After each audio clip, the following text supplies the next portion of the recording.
So you incorrectly think that your relationships have nothing to do with the runaway show of the summer I Turned Pretty. Well, episode 9 of this last season absolutely smashes that assumption. It has to do with this horrible realization that, oh, maybe your friends and your partner are not with you for the reason you think they are. And I would suggest for your own personal safety and happiness that you heed the warning that was dropped in episode 9 last call today on Prime Video. Can we break down that scene without some spoilers from the show up to this point?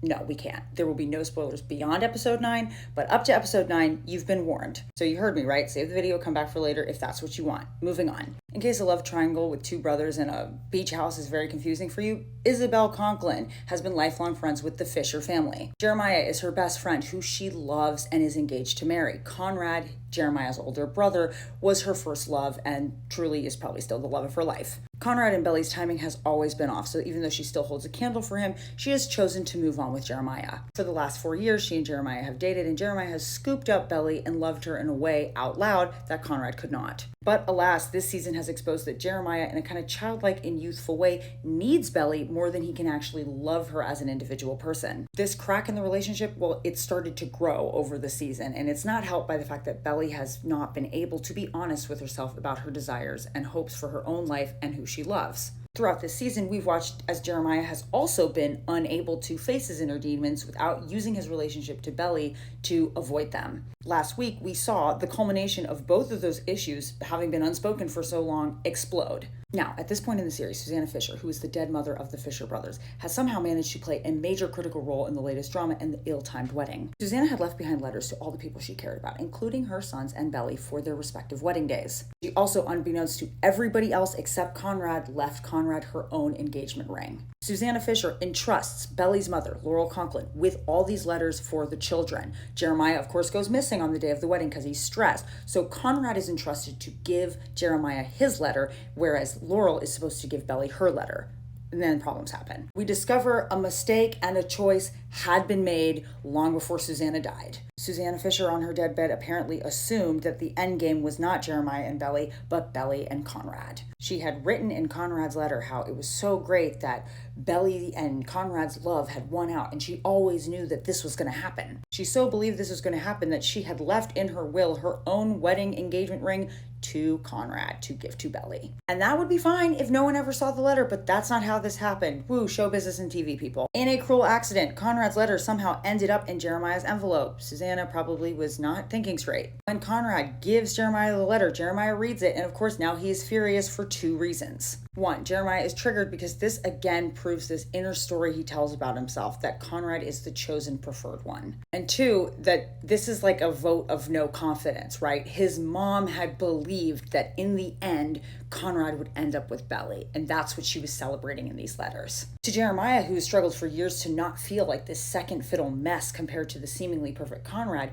this is too much to handle. He is devastated, and it is that vote of no confidence that he carries back with him to the country club where Belly is waiting, wondering where the heck is he so that they can get married. Does it matter that he has now banished Conrad from the premises of the country club and the wedding and his life? No, it doesn't, because when Jeremiah confronts Belly right before they're supposed to walk down the aisle, he is still haunted by Conrad. Conrad might as well be in the room with them. Jeremiah realizes he can't stand this. He calls off the wedding. This is the fallout that episode 9 has to deal with, wrap up, and then transport us to the next part of the show. Episode 9 is a transition piece, and it functions to set up the arc for the rest of the narrative, because now we have all these people who are looking at the pieces of this fallout. Part of how we know that to absolutely be the case is production has told us this is the final season. This drama is ending here. This mess is not going to be dealt with some massive rewrite, people. But this episode also has to do something as to stomp on a dead horse. And that dead horse is the relationship between Jeremiah and Belly. And the true purpose of their relationship is now about to be flamed and exposed for all to see. This scene in question takes place in a split section where you have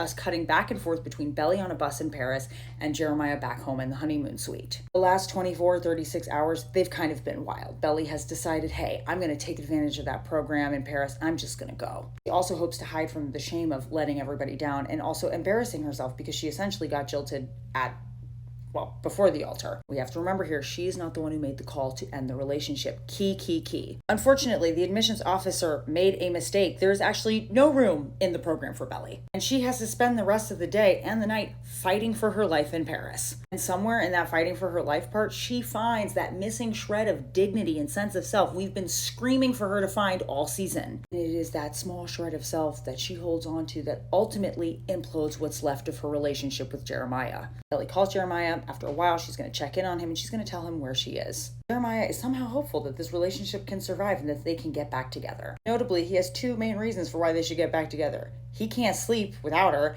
and he's emotionally alone. Those are not good reasons to be with someone, especially someone who did a very good job spelling out why all these other demons that you guys have about security and this and the love of your life is actually my brother were why you couldn't get married in the first place. In the past 4 years, Jeremiah has benefited greatly from his relationship to Belly. But that's because Belly plays like she's on a team and he acts like he's the star of a one-man show. He has received the benefits of her sacrificing, looking out for him, tending to him, fixing his emotional and immature messes. And then Jeremiah gets to play fast and loose with adult decisions, make mistakes, and hope Belly finds a way to be his sidekick while they figure it out. So of course Jeremiah expects Belly to come back and soothe him. That's what they've been doing since his mom died. And he wants her to do this after he made the call to call off the wedding after just disappearing for hours and not speaking to her. While we might be excited that this legal union never happened, you have to think about from Belly's perspective, there was so little communication around this major decision. It just goes to underscore the immaturity that marks this relationship. It's unfair for Jeremiah to bottle up his feelings and then pull the plug 15 minutes before. But this is how the relationship functions. And guess what? You don't have to be in this kind of love triangle to be guilted easily into some form of loyalty or a ride or die situation that people don't deserve. When Belly is on the bus in Paris, she's making sure he's okay and she's communicating to him what she needs, the space she needs after this very traumatic situation. She communicates that she's felt lost and she's just starting to regain some confidence and she needs to find a place to do that. If Jeremiah was thinking about her and the long-term health of their relationship that he claims he wants,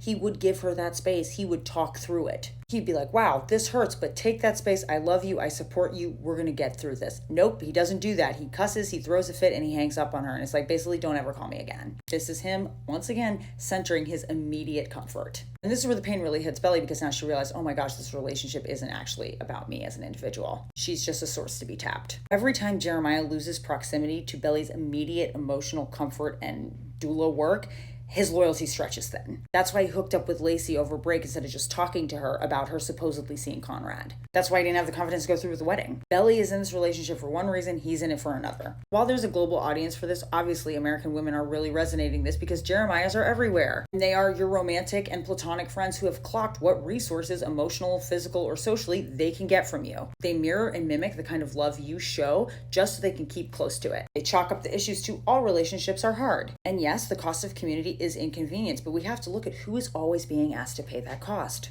Especially people who are socialized because of their gender to pay it with their lives. Up to this point, Belly has been rewarded by Susanna and everybody else for being the good, loving partner who's going to marry one of these boys. But there's nothing special about being picked by people who are excited to use you. There's nothing special about being married to men who don't really see your worth and don't really respect you. Science writer Tabitha Carvon pointed out that in a relationship where women are doing all the emotional labor all the time, no one actually ever has time to look at the scam of patriarchy. Patriarchal thinking and customs have men outsource their emotions and relational connection to other people. Because men who are in touch with their feelings and can express them healthily and understand their bonds to other people, they're not men that are good at hoarding resources or power. And being busy using your relationships to get more status, power, class, whatever, that is a very time-consuming thing. It's the work of your life. You end up needing the women around you to do the kin keeping, relationship political smoothing over, and taking care of your children so you have a legacy. You need someone with the emotional soft skills to hold all that together. Because we're swimming in all this unexamined, it exists on a spectrum and it affects a lot of people. Jeremiah rarely stops to think about how his acquisition of a new job and a new apartment and a new life after he's made a mess of his life is going to affect Belly. He just expects her to sacrifice for him. If it negatively impacts their relationship or her ability to have her own life or own sense of self, she'll figure it out. Belly in Paris has done what Jeremiah could not do, which is consider herself. and he can't even stay in the game if she does. Which leaves us asking, are relationships that slowly erode our sense of self over time worth shipping? Are friends who give us just enough emotional vulnerability or partners who give us just enough to keep us around worth hanging on to? If this episode brought up any thoughts about your own relationships or some of the TV relationships you've shipped in the past, I would love to hear it. Maybe you've changed your mind, maybe you've learned something, share away. Take care and let us emotionally recover for episode 10.